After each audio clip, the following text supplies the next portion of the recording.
Hello मेरे दोस्तों। किसी को कार खरीदनी है तो किसी को फ़ोन खरीदना है, किसी को नए कपड़े खरीदने हैं तो किसी को नया घर खरीदना है। दोस्तों, हम सब की डिज़ायर्स अनलिमिटेड है, लेकिन हमारी सबकी जो इनकम है वो लिमिटेड है। तो ये जो बड़े बड़े डिज़ायर्स होते हैं और ये जो छोटी छोटी इनकम है, उसके बीच का जो गैप है वो क्या है? लोन। हम सबको हमारी ज़िंदगी में कभी ना कभी तो लोन लेना ही पड़ता है।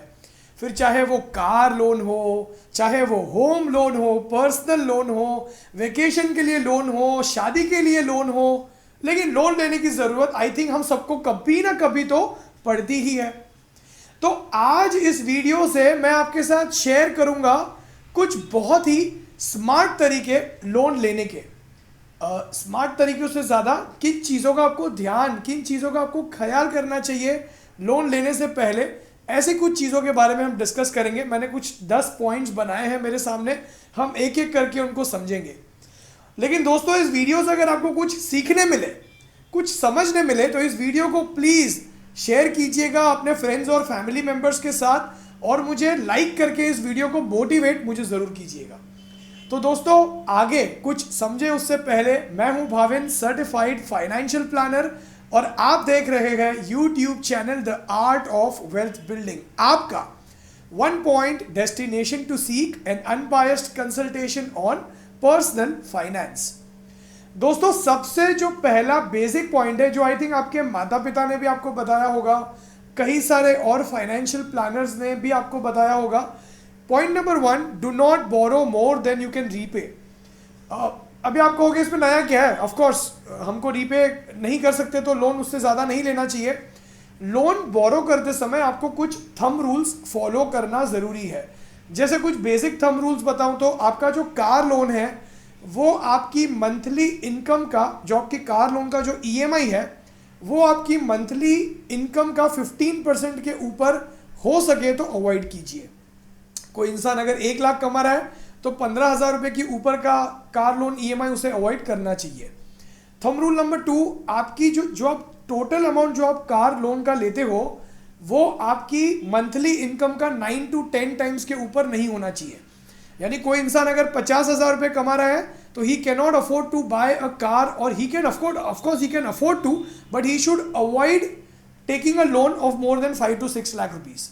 तो आपकी जो मंथली इनकम है उसका 9 to 10 टाइम्स के ऊपर कार लोन या कोई भी लोन अवॉइड कीजिए लेना।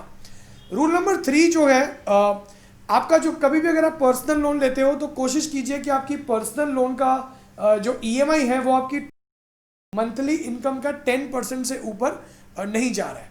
तो ये कुछ अगर आप बेसिक थंब रूल्स अगर आप फॉलो करते हो लोन्स लेते समय, तो दिस विल ऑटोमेटिकली इंश्योर कि आप ज़्यादा बोरोविंग नहीं कर रहे हो। और जैसे मैंने बताया, don't borrow more than you can repay. तो ये कुछ 3-4 थंब रूल्स का अगर आप ख्याल करोगे तो आप ऑटोमेटिकली ज़्यादा बोरो नहीं करोगे। एक आखिरी जो पॉइंट है जो इस पर मैं एक और ऐड करना चाहूँगा वो ये है कि आपका जो टोटल लोन का ईएमआई है वो आपकी मंथली इनकम का 30 से 35% के ऊपर नहीं जाना चाहिए। तो अगर आप 50,000 रुपये कमा रहे हो महीने का, तो कोशिश कीजिए कि आपकी सारी loans, home loan, car loan, personal loan, credit card loan, सारी की सारी लोन्स का ईएमआई 30 से 35% के ऊपर नहीं जाना चाहिए। 1 लाख कमा रहे हो तो कोशिश कीजिए 30 से 35,000 के ऊपर नहीं जाना चाहिए। अगर हम बात करें तो 50,000 वालों के लिए 15,000, 1 लाख रुपीज़ वालों के लिए 30,000। तो परसेंटेज में देखिए, दिस विल इंश्योर कि आप ज़्यादा बोरो नहीं करोगे। Point number 2, calculate your EMI to income ratio. दोस्तों देखो, ये भी एक बहुत ही बढ़िया थंब रूल है। जब आप लोन बोरो करते हो, आपको अगर पता करना है कि आप कौन से जोन में हो, जैसे कि मान लीजिए किसी की इनकम है 50,000 रुपीज़ पर मंथ और वो इंसान जो है 12,500 रुपीज़ ईएमआई भर रहा है किसी लोन पे, तो 12,500 divide by 50,000 rupees into 100 equals 25%। तो ये जो आपका जो है लोन टू आपकी इनकम रेशियो है, अगर वो 20 से 25% के बीच में है तो आप सेफ हो, सेफ जोन में हो। 25% से 40% के बीच में है तो ये एक चेतावनी है कि आपको और ज़्यादा लोन नहीं लेने चाहिए। अगर आप 40% से 50% के रेंज में हो तो ये बहुत एक डेंजरस साइन है कि आप ऑलरेडी डेट ट्रैप, एक कर्जे की जाल में आप फंसते जा रहे हो। और अगर आपका टोटल ईएमआई आपकी इनकम का 50% के ऊपर है, दोस्तों मुझे बड़े अफसोस के साथ कहना पड़ रहा है कि अगर आप उनमें से एक है तो आप कर्जे की जाल में, डेट ट्रैप में फंसे हुए हैं। आपको तुरंत इसको सावधानी बरतनी चाहिए, तुरंत इस चीज़ को आपको कंसिडर करना चाहिए और कोशिश करके आपको लोन से बाहर निकलने का प्रयत्न करना चाहिए। आपको प्लानिंग करनी चाहिए दोस्तों। प्लानिंग से मुझे याद आया कि अगर आप देखो दोस्तों, किसी भी लोन को लेने के पहले, खास करके बड़ी लोन को लेने के पहले, या आपको अगर अपने गोल्स अचीव करने हैं, जैसे कार खरीदनी है, वेकेशन पे जाना है, बच्चों की पढ़ाई, रिटायरमेंट, कोई भी आपके फाइनेंशियल गोल्स अगर आपको अचीव करने हैं तो प्लानिंग करना बहुत ज़रूरी है। जैसे मान लो अगर आपको बाय रोड अगर आपको मुंबई से पुणे जाना है तो आप अपनी गाड़ी का जीपीएस ऑन कर देते हो। क्यों ऑन कर देते हो? आपका समय भी बचेगा, आपका पेट्रोल भी बचेगा। ठीक वैसे ही प्लानिंग से आपको अपना डेस्टिनेशन पता चल जाता है, आपको पता चल जाता है कि कौन सी गलतियां आपको अवॉइड करनी है, कौन सा सही इन्वेस्टमेंट प्रोडक्ट आपको चूज करना है, कितना इन्वेस्ट करना है, कितना रिस्क आपको लेना चाहिए। तो अगर आप भी चाहते हैं कि आप अपना पर्सनल फाइनेंशियल प्लान बनवाकर अगर आप ये सारी चीज़ें समझना चाहते हैं कि कैसे आप अपने पर्सनल फाइनेंशियल गोल्स अचीव कर सकते हैं, तो व्हाट्सएप कीजिए इस नंबर पे अपना पर्सनल फाइनेंशियल प्लान बनवाने के लिए। अब हम चलते हैं पॉइंट नंबर 3 पे, keep the tenure short as much as possible. देखिए दोस्तों, जब भी आप लोन लेते हो तो दो चीज़ें होती है। या तो आपको लंबे टेन्योर का लोन दिया जाता है जिसकी ईएमआई थोड़ी कम होती है। अब कई सारे लोग कम ईएमआई देख के टेम्प्ट हो जाते हैं कि चलो यार ईएमआई कम है, टेन्योर लंबा है तो क्या होगा, हम कम ईएमआई में ये चीज़ मैनेज कर लेंगे। जो दूसरा ऑप्शन होता है वो ये होता है कि आप टेन्योर को कम कर लीजिए और आप अपनी ईएमआई को ज़्यादा बढ़ा दीजिए। अब मेरी अगर आप एडवाइस मानो तो मैं आपको यही कहूँगा, जितना हो सके अपना टेन्योर लोन का कम से कम रखिए। देखिए मैंने यहाँ पे कुछ एग्जाम्पल बनाया हुआ है। मान लीजिए किसी इंसान ने 30 लाख रुपीज़ का किसी इंसान ने होम लोन लिया हुआ है 25 ईयर्स के लिए। तो ये सिनेरियो में उसकी जो होम लोन की ईएमआई है 20 ईयर्स के लिए वो बनेगी करीब 23,150 रुपीज़, और टोटल इंटरेस्ट जो वो इन 25 ईयर्स में पे करेगा बैंक को वो है करीब 40 लाख रुपीज़। लेकिन अब मान लीजिए यही अगर वो इंसान अपने लोन के टेन्योर को 25 से घटा के 15 ईयर्स कर देता है तो ये सिनेरियो में उसकी ईएमआई थोड़ी बढ़ जाएगी, 23,150 से बढ़ के 28,700 हो जाएगी। लेकिन उसका टेन्योर तो 15 ईयर्स रहेगा, लेकिन वो जो टोटल इंटरेस्ट पे करेगा इस लोन पे वो सीधे सीधे 40 लाख से कम होकर 21,60,000 रुपीज़ हो जाएगा। तो आपने देखा 10 ईयर्स का टेन्योर कम करने से आपका जो इंटरेस्ट है वो आधे से भी ज़्यादा कम हो रहा है। इसके अलावा कोशिश कीजिए कि आप अपने लोन्स को, कभी बोनस आ गया, कभी किसी ने गिफ्ट कर दिया, पेरेंट्स ने गिफ्ट कर दिया, इन लॉज ने कुछ पैसा गिफ्ट कर दिया, तो वो गिफ्ट का अमाउंट आप जो है कोशिश करके लोन की तरफ प्रीपे करने की कोशिश कीजिए। जैसे मैं आपको एक एग्जांपल देता हूँ, यही अगर 30 लाख रुपीस का जो लोन है वो अगर किसी ने 15 ईयर्स के लिए लिया हुआ है तो उसकी, और अगर वही इंसान अगर अपनी ईएमआई को बरस में एक बार अगर 10% से बढ़ाता जाता है तो वही सेम लोन 15 ईयर्स की जगह पे 11.5 बरस में ख़त्म हो जाएगा, और टोटल जो इंटरेस्ट, वो जो 21,60,000 का जो वो इंटरेस्ट भरेगा वो घट के सीधा 16.5 लाख पे आ जाएगा। तो कोशिश करके टेन्योर लोन का कम लीजिए, ज़्यादा लंबा टेन्योर मत लीजिए, क्योंकि फ्यूचर किसी ने नहीं देखा, क्या पता कल शायद जॉब हो ना हो, फाइनेंशियल सिचुएशन इंसान की कैसी रहेगी। तो इसके बेसिस पे लोन का टेन्योर कम कर लीजिए, पॉइंट नंबर 1, और कोशिश करके अपनी लोन को प्रीपे करते रहिए जितना हो सके उतना ज़्यादा। तो आप अपने लोन का इंटरेस्ट भी कम कर दोगे, साथ साथ में आप अपने लोन का टेन्योर भी कम करते जाओगे। नेक्स्ट पॉइंट जो मैंने लिखा है, do not borrow to invest money और टू परचेज लग्जरी आइटम और for spending on the marriage. अब देखिए कई सारे लोग ये गलती करते हैं, शायद मैं आपको थोड़ा बुरा लगूं लेकिन मैं गलती नहीं, इसे मैं बेवकूफ़ी कहता हूँ। सच बात कहूँ तो मैंने कई सारे लोगों को देखा है, इनफैक्ट आज के डेट में भी कई सारे लोग मुझे व्हाट्सएप पे पूछते हैं कि क्या हमें अभी लोन्स बहुत ही सस्ते में अवेलेबल है, हमें हमारा पर्सनल लोन 8-9% पे मिल रहा है, तो क्या हमें लोन बोरो करके मार्केट में इन्वेस्ट करना चाहिए।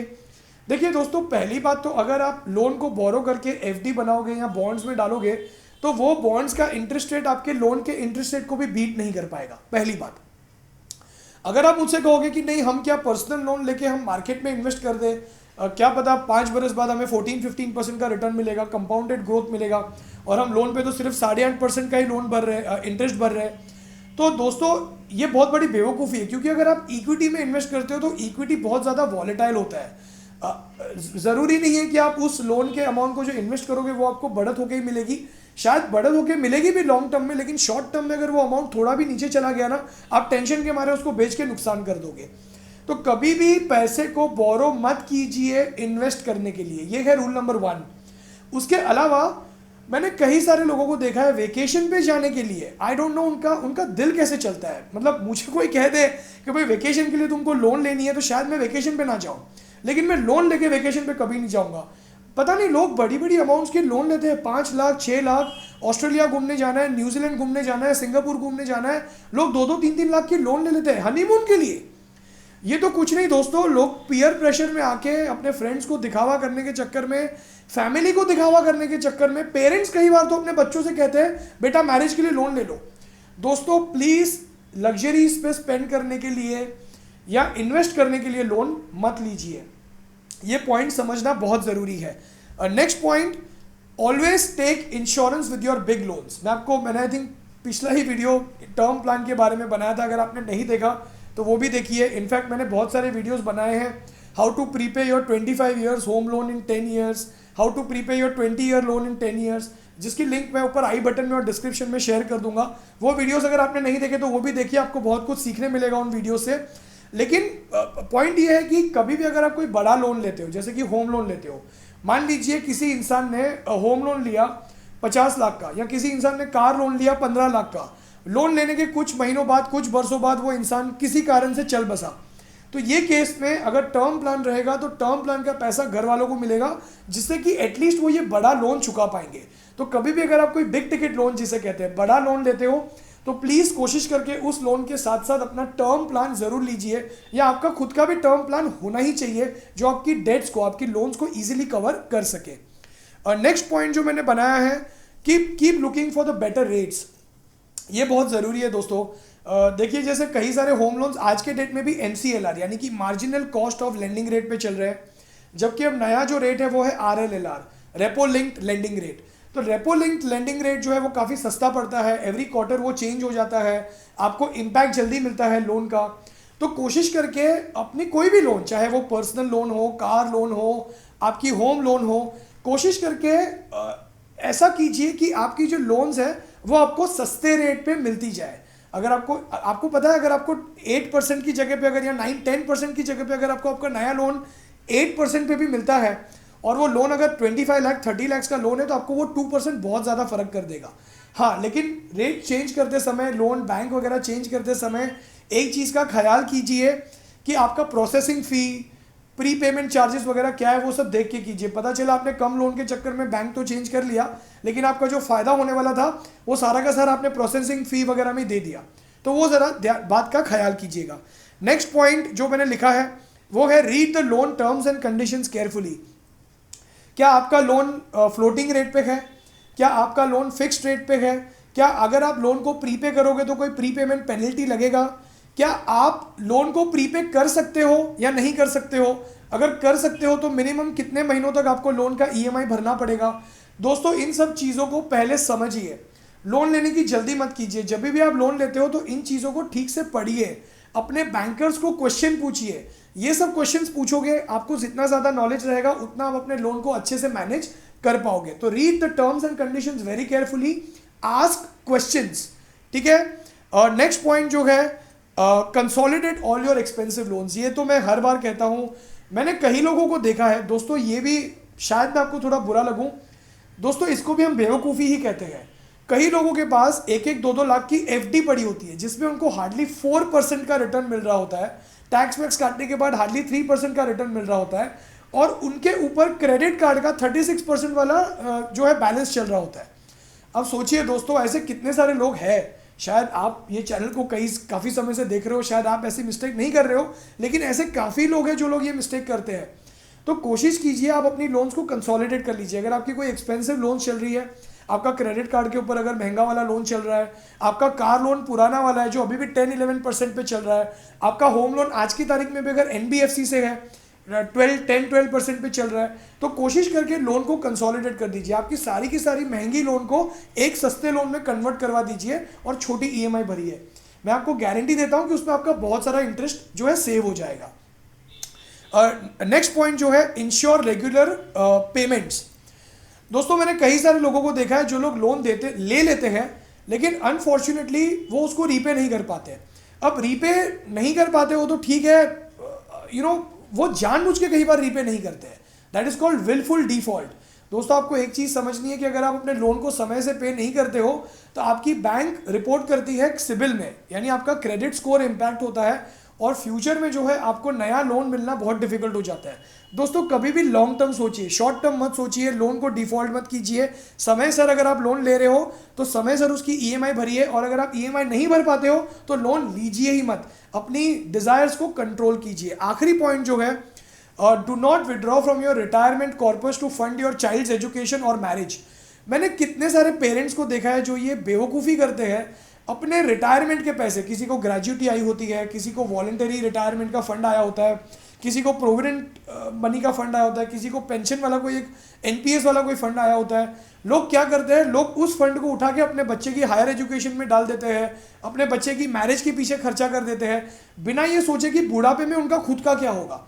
देखिए दोस्तों, अगर आपके बच्चे को आगे पढ़ाई करनी है उसको एजुकेशन लोन मिल सकता है। अगर आपके बच्चे को शादी करनी है तो वो खुद इंडिपेंडेंट है, वो खुद अपना पैसा इकट्ठा कर सकता है। लेकिन अगर आप अपनी रिटायरमेंट में से अगर अपने बच्चे को दे दोगे, मैं इस बात की गारंटी नहीं दे सकता हूं कि आपका बच्चा आपके बुढ़ापे में आपका ख्याल करेगा। तो दोस्तों ये कुछ पॉइंट्स थे जो आपको लोन बोरो करने से पहले आपके दिमाग में होने चाहिए।